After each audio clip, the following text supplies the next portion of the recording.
এখন দাজ্জালের শাসনের শেষ পর্যায়ে। তো সে কতকাল শাসন করবে? 40 দিন। রাসূলুল্লাহ সাল্লাল্লাহু আলাইহি ওয়াসাল্লাম বলেছেন, তার প্রথম দিন হবে 1 বছরের সমান, দ্বিতীয় দিন হবে 1 মাসের সমান এবং তৃতীয় দিন হবে 1 সপ্তাহের সমান। তার বাকি দিনগুলি হবে আমাদের দিনগুলোর মতো। এবং এই শাসনের শেষ পর্যায়ে তার বাহিনী ইমাম মাহদী সৈন্যদের আক্রমণ করবে, যা সেই সময়ের মধ্যে খুবই দুর্বল হয়ে পড়েছে। তো যা বলছিলাম, সে যেখানেই যাবে মুসলিমদের পরাজিত করবে। তো মুসলিমরা এবং ইসলামী খিলাফা তখন অনেক দুর্বল, এমনকি তারা পিছিয়ে আসবে একেবারে আল-কুদস শহর পর্যন্ত, তাদের রাজধানীতে।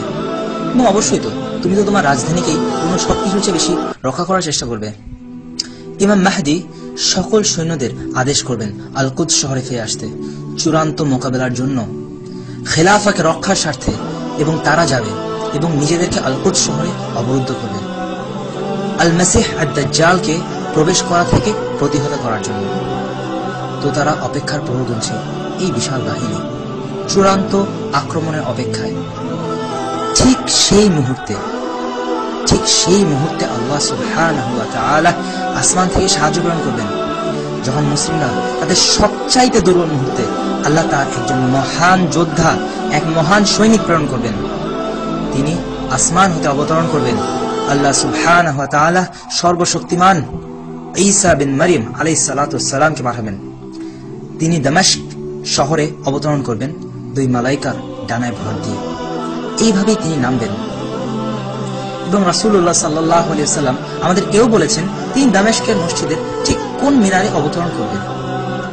এবং অবশেষে ঈসা আলাইহিস সালাম এভাবেই আসবেন।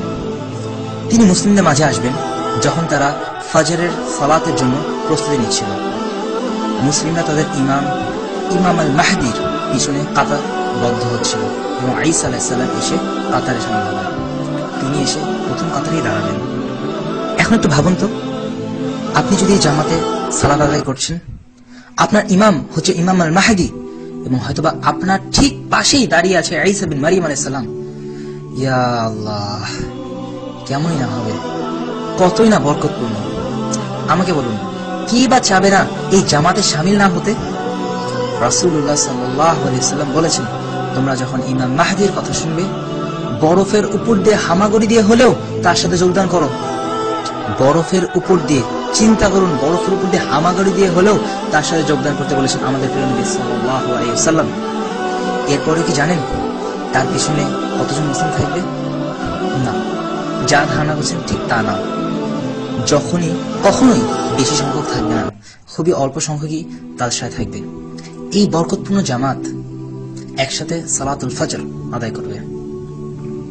এখন যেহেতু তার এই জামাতটা ছোট, ইমাম মাহদী সে তার বাহিনীর সবাইকে মোটামুটি চিনে, সে জানে কারা কারা আছে তার জামাতে। ইকামতের ঠিক পরপরই উনি ওনার জামাতের দিকে নজর দেবেন। তিনি এমন এক চেহারা দিকে তাকে লক্ষ্য করবেন যা তিনি আগে কখনো দেখেননি। ঠিক সেই মুহূর্তে তিনি উপলব্ধি করবেন তিনি হচ্ছেন ঈসা আলাইহিস সালাম। তিনি ঈসা আলাইহিস সালামকে দেখবেন এবং বলবেন, তিনি তো এক নবী, এবং একজন নবীর উপস্থিতিতে আমি কিভাবে ইমামতি করব? তিনি বলবেন, আসেন ঈসা আলাইহিস সালামকে আমাকে ইমাম করুন। কিন্তু ঈসা আলাইহিস সালাম বলবেন, না, ইকামত তোমার জন্য দেয়া হয়েছে, তাই তুমি ইমামতি করো। সুবহানাল্লাহ। এই মর্যাদাটা রাসূল সাল্লাল্লাহু আলাইহি ওয়াসাল্লামের জামাতকে, রাসূল সাল্লাল্লাহু আলাইহি ওয়াসাল্লামের উম্মতকে দেওয়া হয়েছে, যে একজন নবী রাসূল সাল্লাল্লাহু আলাইহি ওয়াসাল্লামের উম্মতের একজন নেই পিছনে সালাত আদায় করবেন। এবং ইমাম মাহদী সবাইকে সালাতুল ফজর পড়াবেন। ইয়া আল্লাহ, চিন্তা করুন নিজেকে জামাতে, একটু কল্পনায় দেখুন তো। তারপর আল মাসিহ আদ-দাজ্জালের বাহিনী শহরের বাহিরে আক্রমণের জন্য অপেক্ষা করছে। সালাত শেষ হবার সাথে সাথেই ঈসা আলাইহিস সালাম দাঁড়াবেন এবং মুসলিমদের আদেশ দিবেন, দরজা খুলে দাও। মনে রাখবেন, সেই পর্যায়ে মুসলিমরা কিন্তু অনেক ভীত, সন্ত্রস্ত। দাজ্জালের এই বৃহৎ বিশাল এই বাহিনী তার জন্য অপেক্ষায় আছে মুসলিমদের পুরোপুরি ধ্বংস করে দেওয়ার জন্য। কিন্তু তিনি দাঁড়াবেন এবং বলবেন, কোনো প্রকারের ভয় ছাড়া, খুলে দাও দরজা, খুলে দাও, আসতে দাও তাদের। মুসলিমরা সংকোচ বোধ করবে, তারা দরজা খুলতে চাচ্ছে না, কিন্তু ঈসা আলাইহিস সালাম তাদের আদেশ করেছেন, তারা দরজা খুলবে। আল মাসিহ আদ-দাজ্জাল বাহিরে অপেক্ষারত।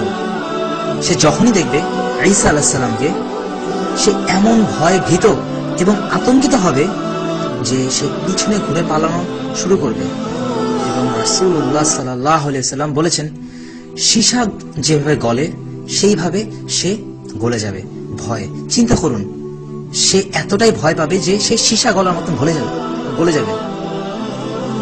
তখন ঈসা আলাইহিস সালাম তার বল্লম এক হাতে নিয়ে তার পিছু নেবে এবং তাকে পেয়ে বল্লম দিয়ে হত্যা করবে। ওই রক্তমাখা বল্লম তখন তিনি বের করবেন এবং উঁচিয়ে দেখাবেন, যাতে করে সবাই দেখতে পায় যে তাদের মিথ্যা মাবুদ তার রক্ত। যখন তারা দেখবে যে দাজ্জাল মারা গেছে, তারা বুঝবে এই শেষ, তারা পরাজিত হয়েছে। তাদের সৈন্য সংখ্যা ছিল অনেক বেশি, কিন্তু তারা মুসলিমদের সাথে শুধুমাত্র এই কারণে যুদ্ধ করছে কারণ মুসলিমরা আল্লাহ সুবহানাহু ওয়া তাআলাকে রব হিসেবে মানে। ঈসা আলাইহিস সালাম দাজ্জালকে মারার পরপরই তাদের সবাই থেমে যাবে, তাদের সবাই আশাহারা হয়ে পড়বে। তারা বসে পড়বে হতবুদ্ধি হয়ে, বুঝবে না কি করবে, এবং মুসলিমরা বিজয় লাভ করবে, কারণ এই ছিল দাজ্জালের সমাপ্তি ঈসা আলাইহিস সালামের দ্বারা নিহত হওয়ার মাধ্যমে। কিন্তু এখনই শেষ নয়, মুসলিমরা তাদের শত্রুদের শেষ করে ফেলবে। যারা কেউ যুদ্ধ চালাবে তাদেরকে তারা হত্যা করবে। এবং এই সময়, ঠিক এই সময় হবে সেই সময় যার ব্যাপারে রাসূলুল্লাহ সাল্লাল্লাহু আলাইহি ওয়াসাল্লাম বলেছেন, এক ইহুদি কোন পাথর বা গাছের পিছনে যে লুকাবে এবং সেই গাছ বা পাথর বলে উঠবে, ও আল্লাহর বান্দা, হে আল্লাহ বান্দা, আসো, আমার পিছনে এক ইহুদি আছে, তাকে হত্যা করো, এবং তার সম্পূর্ণরূপে পরাজিত হবে। তো এরপর কি? ঈসা আলাইহিস সালাম এবং ইমাম মাহদী, সকল ক্ষমতা তাদের হাতে, তাই নয় কি? ঈসা আলাইহিস সালাম মুমিনদের কাছে যাবেন, তাদের ধরবেন এবং তাদের চেহারার উপর মাসেহ করে দিবেন এবং তাদেরকে জান্নাতে তাদের বাসস্থানের স্থান সম্পর্কে অবহিত করবেন।